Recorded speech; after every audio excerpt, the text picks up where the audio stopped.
it's now time to start pruning our orchard. It's a lovely, lovely day. I'm going to pan round and then you can see what it's looking like today in the orchard. Glorious sunny morning. It's quite frosty this morning, still a bit of frost sitting around in the shade. So I'm going to start with this tree here. Well, I've started on a few other trees actually, but this is one I'm going to start with this morning. It's quite a task to begin with. You sort of look at it and think, oh, I'm not too sure where to start, to be honest. But the key to it is essentially to cut away all the branches that are crossing over each other, anything that's dead, and also anything that's growing inwards. And then what I'm also looking to do is cut off some of these lower branches to try and lift the canopy. I'll show you another tree that I have done that with just shortly. That way then the sheep can get underneath. I can also get underneath with my mower.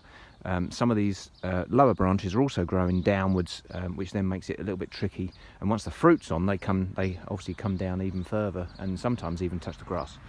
So let me show you another tree, and then I will hack away at this one and then we'll come back to you. So this is one I did a few days ago. It's a tricky one because you just don't know quite how much to take off. It's always one of those ones that I sort of start and worry about how much I'm taking off, and in the end it all starts to take shape. So I've cut away everything that was growing inwards. You can see at the top there some sort of areas that have been cut. They were coming across and going inwards and also going up too far. The upper branches, I've tried to remove everything that's going directly skyward.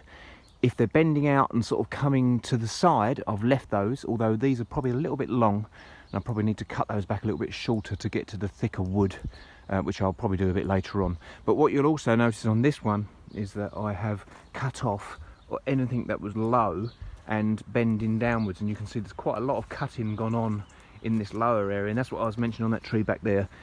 These ones that were really low, I've taken those off, and we're now going to see the sort of crown of the tree starting a bit further up. And then as years go on, I may even take off some of these other low ones just to sort of lift the canopy a bit. What I've also done is all the cuttings, all the prunings, I've pushed through this electric shredder and then spread that out underneath the tree so that hopefully that will come in good use and avoid too much growth directly below the tree. Okay, so here we go. The tree that I showed you earlier, I've now been round and removed pretty much as I think I'm going to this year. I could have removed a bit more from the bottom and took some of those lower ones off, but I think I'll leave it for this year. I'll let the tree sort of thicken up and establish a bit higher up. I've thinned it out quite considerably. Here's all the pile of the bits that I've removed, and that was everything that was crossing over or was just congestion if you like in the canopy. So I've just sort of slimmed it out a bit. As you can see, it's got sort of quite a nice shape to it now, and I've left one leader at the very top there, which is sort of taking the lead, as we say, and you can see all the others have been sort of trimmed off to be below that, and that tells the tree that that's the middle, and that's where to keep on growing upwards from.